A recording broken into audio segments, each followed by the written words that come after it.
Le marché africain est un marché qu'on dit souvent vierge. Il ne l'est pas. Ce n'est pas un marché vierge. C'est un marché qui a ses réalités, c'est un marché qui a sa sociologie et qui doit être comprise et intégrée pour créer une entreprise à succès.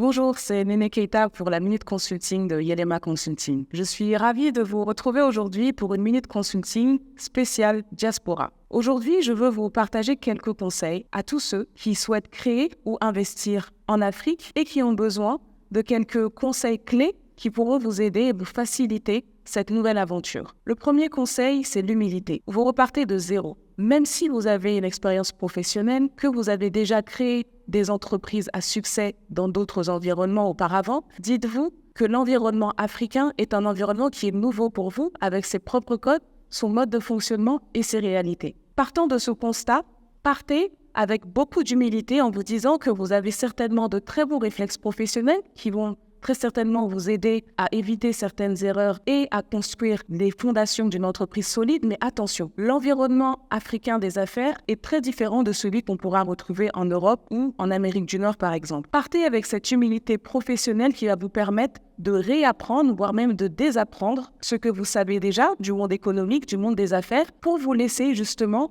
surprendre et apprendre de ce que le terrain africain a à vous apprendre. Le marché africain est un marché qu'on dit souvent vierge. Il ne l'est pas. Ce n'est pas un marché vierge. C'est un marché qui a ses réalités, c'est un marché qui a sa sociologie et qui doit être comprise et intégrée pour créer une entreprise à succès.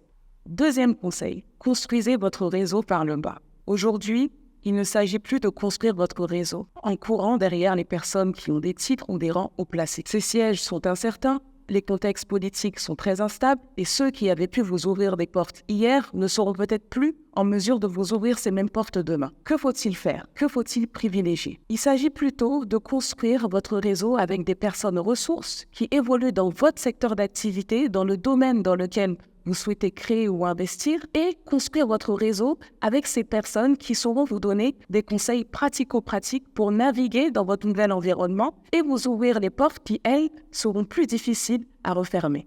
Troisième conseil, développez votre patience et sachez doser la cadence. Le tempo, c'est le pays dans lequel vous vous installez qui le donnera. Le tempo, c'est celui du pays dans lequel vous vous installez et pas le contraire. Vous avez été habitué très certainement à un certain rythme, à une certaine cadence professionnelle qui sera totalement différente en Afrique. Rien n'est trop lent ou trop rapide dans l'absolu. Tout dépend de l'environnement et de la manière dont cet environnement a l'habitude de fonctionner. C'est à vous de vous adapter et d'adapter votre plan d'action, d'adapter vos échéances au rythme du pays. Si vous inversez la tendance et que vous voulez faire marcher vos partenaires, vos collaborateurs au rythme qui est le vôtre, vous avez de très fortes chances de vous épuiser avant même de les épuiser.